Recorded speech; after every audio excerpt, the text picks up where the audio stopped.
Latch the windows, lock the doors, and put the kids to bed. It's time for another episode of Tales from the Garage. Well, I'm back. Big surprise, huh? I think I gave you guys a bit of a reprieve. I think I gave you maybe 24 hours of not dealing with me. And oddly enough, it feels like I haven't done one of these in a while now. You know, it's funny because going back a couple months ago, I didn't do a video for, I think, like 3 months or something like that. And I had to force myself, going back to the winter time, like February, March time frame. And man, I just couldn't get back in gear off of doing it again, you know, and I kind of forced myself for that first video, and once I did like one, I was kind of in the mode again, and you know, then started doing them every week or so, and then just picked up recently. I don't know. Blame boredom. Blame lack of employment. That's a big one. When I get to working again, who knows how often I'll get to do these. But one thing at a time. I've been lazy, and lately I haven't really talked much about what I've been listening to. I'm still mostly in a summertime acoustic mood, but some of the albums that I've played have gotten the electric thing back in there. They're not exclusively electric. They're not exclusively acoustic. There's some electric instruments mixed in there. But in general, I'm still kind of in that summertime mode of listening to a lot of acoustic-based music. Classical music probably gets played a bit more in the summertime for me. Ethnic music like the Chinese and the Japanese music, which is all acoustic, the stuff I have anyway. That gets played much more in the summertime. The music from Ancient Greece album, that's one of my favorite albums. That gets played always in summer because the first time I heard that one was in the summertime on a classical station many decades ago, early 1980s. Like 3 o'clock in the morning kind of thing, and ever since then, it took me years to actually pick up an album of the ancient Greek music. But once I did, I never forgot that association with having heard it in the middle of the night that one summer, and as a result, it also has the summertime mood, which in my mind, which it probably would anyway. Because I have this association that already exists with the summertime and the warm weather with acoustic music. And obviously the music of ancient Greece is all acoustic music played on their various, very funky kind of stringed instruments and odd flutes and percussion. Interesting stuff. But I'm lazy, so I'm not really showing you so much of what I've been listening to lately, and I'm just going to do some more random vinyl polls.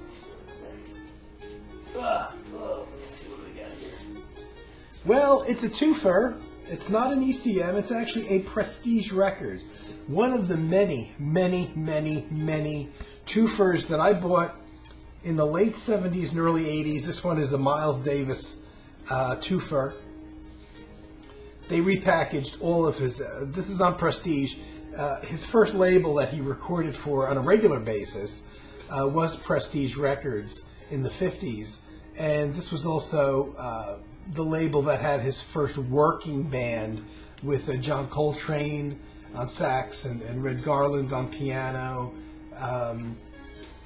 and Philly Joe Jones on drums, and Paul Chambers on bass. And looking at this, I've got so many of these, I forget what albums these actually encapsulate.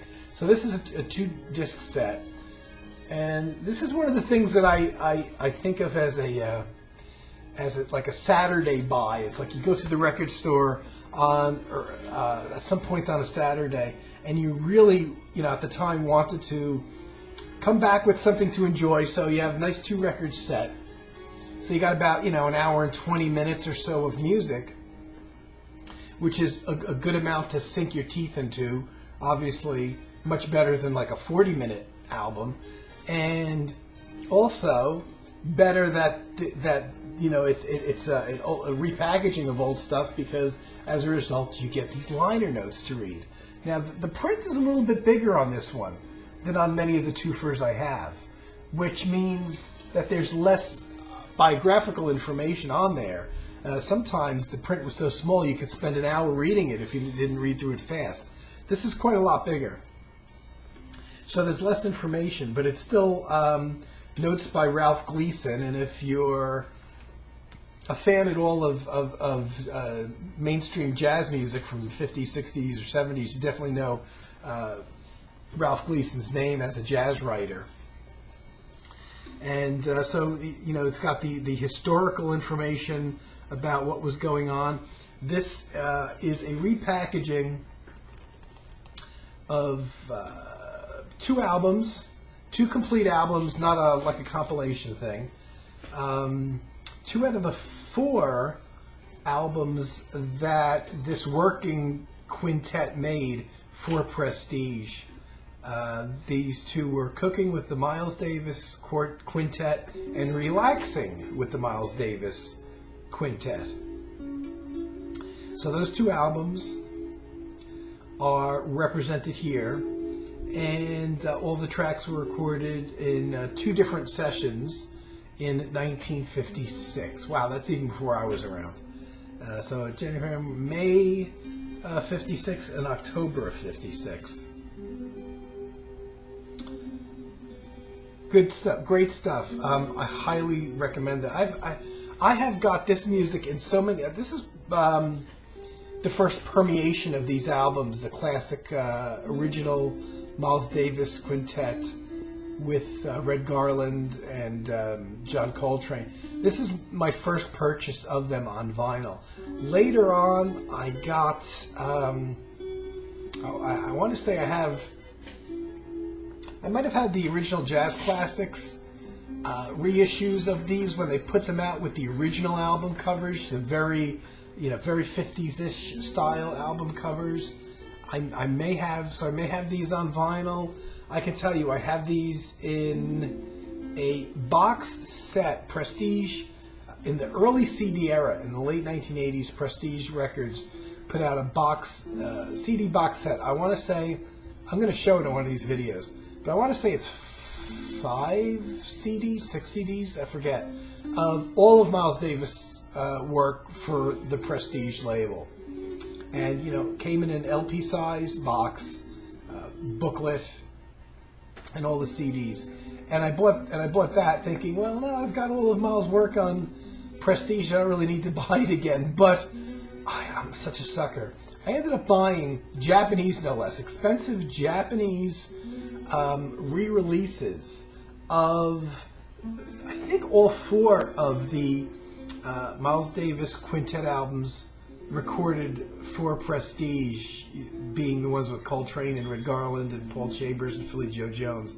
And why would I buy the individual Japanese CDs of these 4 albums that I already have in vinyl format and I already have on the big Prestige box set? And only VC people would understand this. But I never did a side-by-side comparison really to see if there's a better sound quality. That's kind of iffy because these sessions are from the 1950s. So the quality is very good for the 1950s, but I don't know if upgrading from one CD version to another CD version, you're gonna get much of a bump up in sound quality. The sound is as good as it can be already, probably, on the earlier CD releases. However, I bought a later Japanese CD releases of some of these. This is really timeless music. If you hear it now, it sounds kind of conservative. It's all acoustic, acoustic bass and piano and drums and sax and trumpet. But this was a very popular band at the time, and it wasn't so, I don't know, it wasn't just quite so mainstream. It was still fresh and new and bebop, and one of the things that really helps the music is how well it was recorded. I will say that, because the clarity to these, again, these are Rudy Van Gelder sessions. It doesn't say right offhand where these were. I'm sure these were recorded in here in New Jersey at Rudy Van Gelder's studio. Since he was the recording engineer, so I can't imagine it would have been done anywhere else. Even though on this particular package they don't mention the physical location of the studio. I bought the Japanese CD versions because oddly enough they had something that the big Prestige CD box set did not have, and like I said, it's something only VC people can understand, I think. And that is they had they had some studio chatter in between the tracks. And they had one or two false starts where the band, because this was done all live in the studio. It wasn't recorded piecemeal like today's stuff is.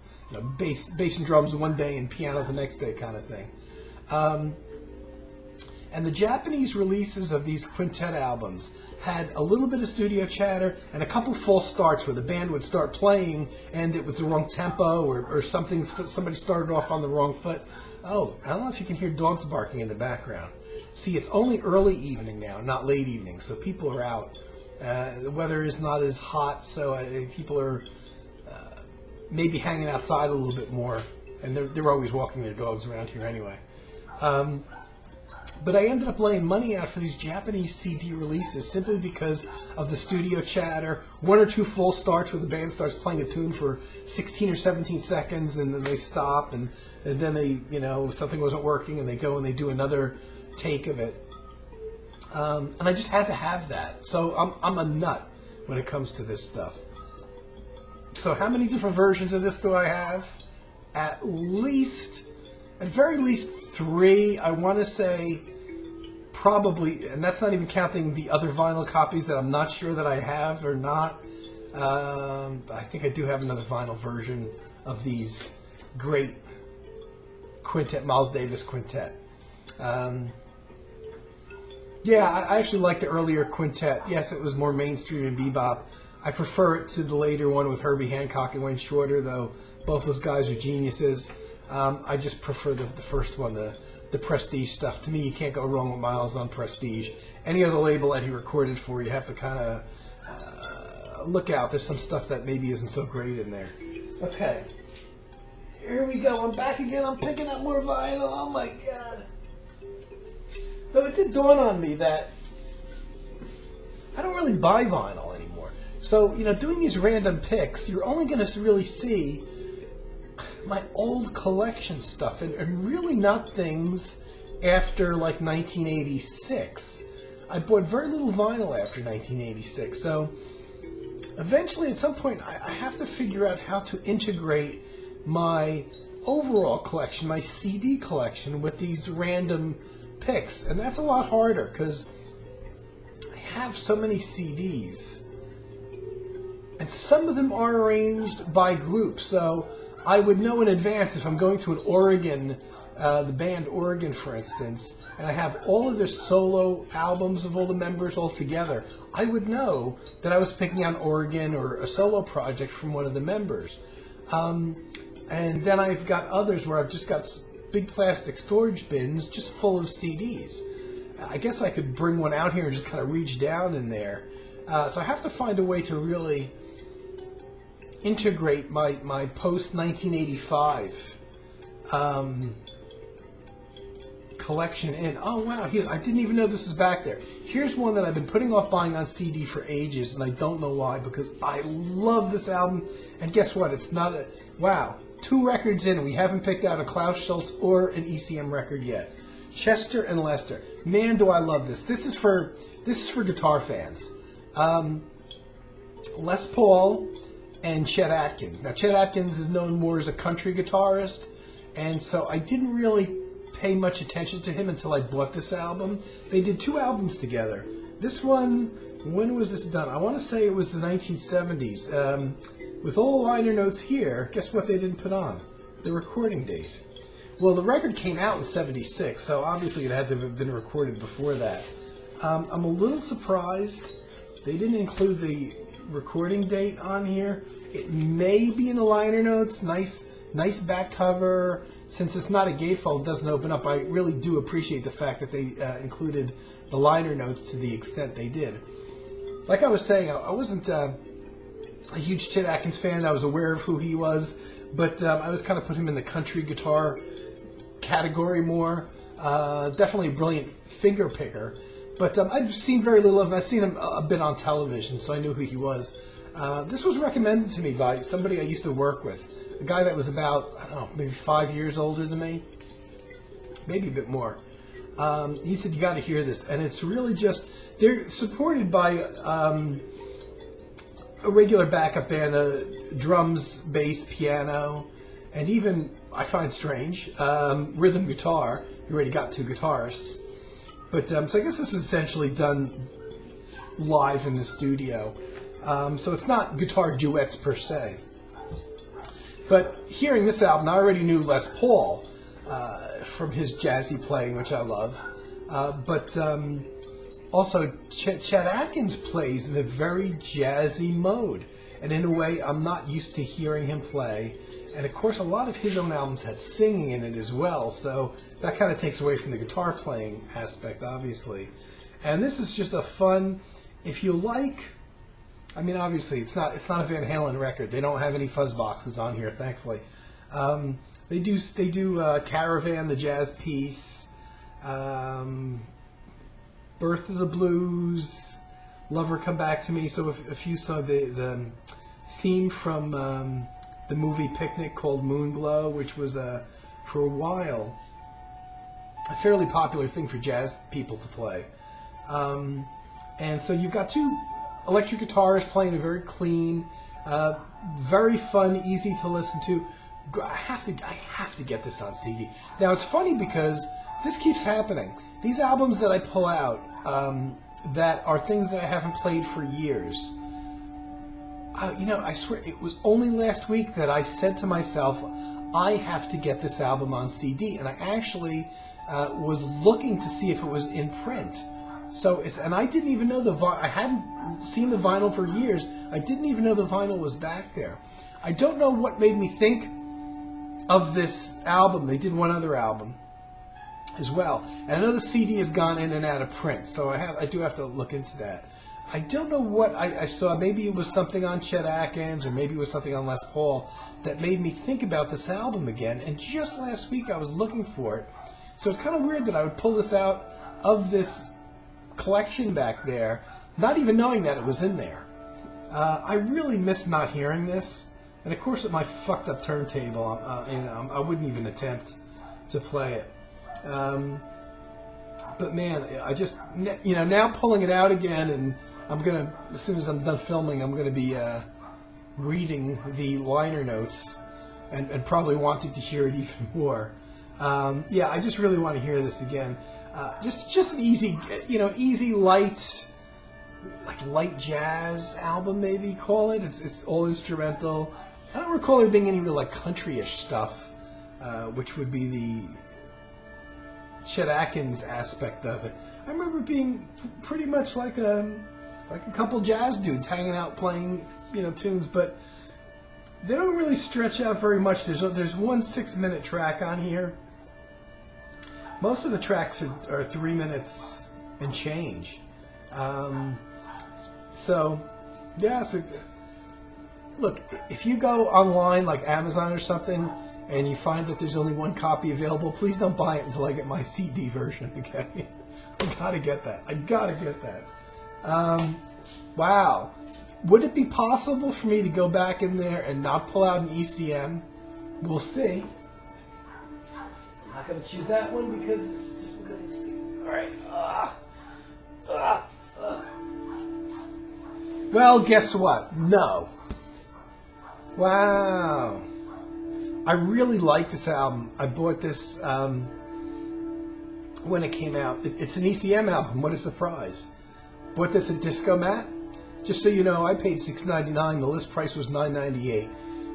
And it's Dave Holland's Life Cycle. And they're touting that it's a digital recording. So you know, this is the early 80s. This is just before the CD era started.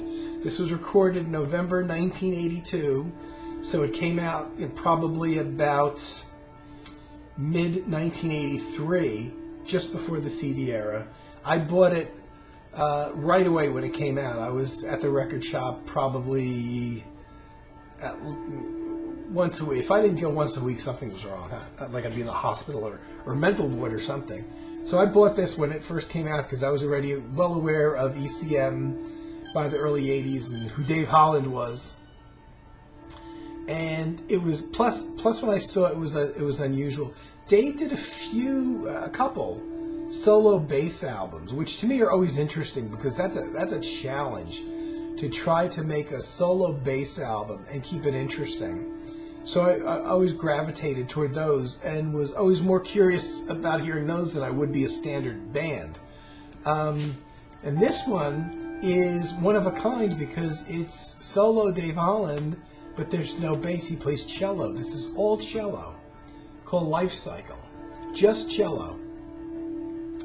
And as such, it's a little bit easier to listen to than, say, a solo bass recording, because cellos are, by their nature, a bit more of a solo instrument, I guess you could say, than an upright bass is. But I remember really, really liking this album. I'm sure I have this on CD because I like it so much. And when I went to do the conversion over to CD, when it comes to Dave Holland's music, the things I really wanted to make sure I got were the solo albums, the solo bass albums, and this one, his only solo cello album. Now, by the way, I can remember something at this particular time in the early 80s. I have to remember the internet wasn't around. I remember reading, and it had to have been in a jazz magazine or music magazine, that Dave Holland had a heart attack sometime around this time frame. And the way it was written about sounded very serious. It sounded like he was out of commission for quite a while. And the way that it was written, without much more information other than he had a pretty serious heart attack, and I guess he had to cancel shows or something like that, made it sound, I don't want to say more serious than it was, but it kind of sounded like, ooh, that's not good. I wonder if he's on his last legs.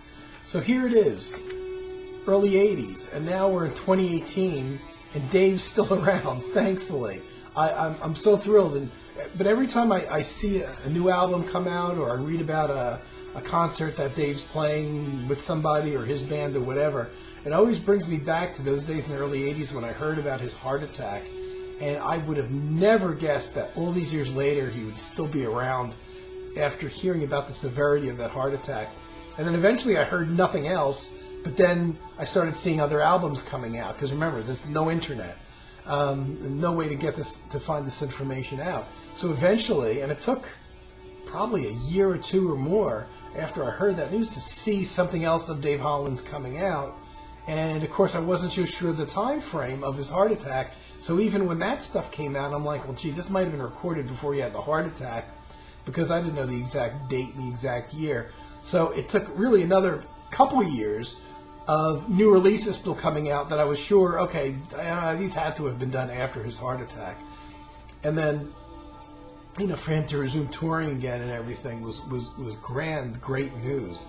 And here we are, 2018, and he's still out there, which is just wonderful. And he's such a nice guy. If you ever see an interview with him, talented guy as well.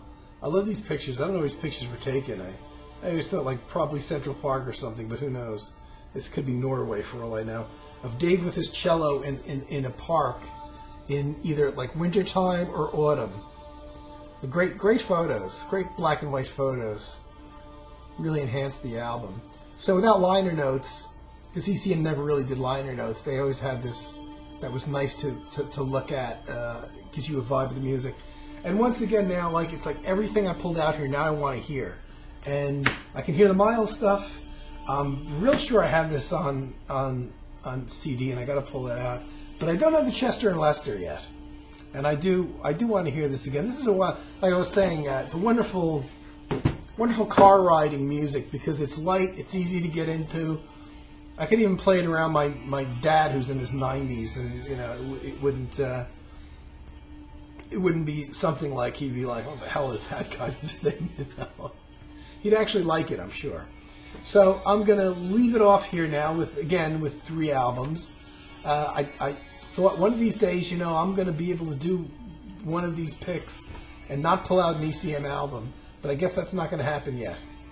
So thanks for those who watch these. I'm sorry with the frequency of which I'm doing these, and it's nearly impossible for people to keep up. But hey, so if you watch it a week or a month later, it's out there, and and who knows? There might be a time when I just am too busy or just too damn lazy to make them again for a while. So I'm putting them out now for the universe to absorb. Okay, guys, I'll be back. Who knows? I might end up filming another one of these today even, and keeping it for the archives for a day or two. Who knows? But I'll be back. Thank you, everyone, for watching. And I hope the summer is not too intense where you are. Seems most of my regulars live in areas where the heat's worse than it is here. So you definitely have my sympathy, because I cannot stand the summer. Okay, guys. Peace. I'll be back. Take care. Tune in next time for more Tales from the Garage.